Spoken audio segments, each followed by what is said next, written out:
ঢাকা-চট্টগ্রাম মহাসড়ক দেশের সবচেয়ে ব্যস্ত সড়ক। এই সড়কের বুকেই দাঁড়িয়ে আছে মেঘনা সেতু। কিন্তু আজ এই সেতুই হয়ে উঠল এক তরুণ মায়ের শেষ ঠিকানা। মাত্র ২০ বছর বয়সে ২ সন্তানের জননী, চিরতরে থেমে গেল একটি জীবন। একটি ট্রাকের ধাক্কা, এক মুহূর্তের বেপরোয়া গতি, আর তাতেই মেঘনা সেতুতে ঝরে গেল একটি প্রাণ। মঙ্গলবার রাত ৯টার দিকে মুন্সিগঞ্জের গজারিয়া অংশের মেঘনা সেতুর ইমার্জেন্সি লেনে ট্রাকের ধাক্কায় দুর্ঘটনার শিকার হয় একটি ব্যাটারি চালিত অটোরিকশা।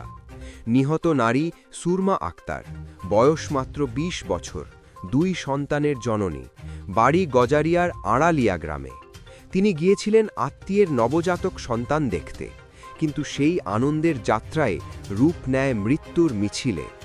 প্রত্যক্ষদর্শীরা জানান, বিপরীত দিক থেকে আসা একটি ট্রাক সরাসরি অটোরিকশাটিকে ধাক্কা দেয়। সুরমা আক্তার ছিটকে পড়ে যান সেতুর ওপর, আর মুহূর্তেই ট্রাকের চাকায় পিষ্ট হয়ে ঘটনাস্থলেই প্রাণ হারান তিনি। দুর্ঘটনার পর ক্ষুব্ধ জনতা ট্রাকের চালক ও হেলপারকে আটক করে গণধোলাই দিয়ে পুলিশের হাতে তুলে দেয়।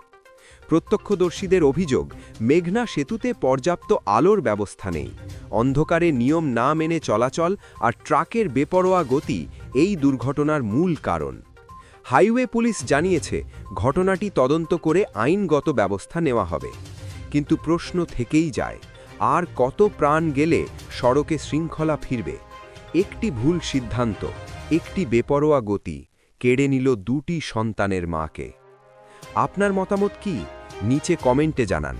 ভিডিওটি গুরুত্বপূর্ণ মনে হলে লাইক দিন, শেয়ার করুন, আর সত্যের সঙ্গে থাকতে চ্যানেলটি সাবস্ক্রাইব করুন।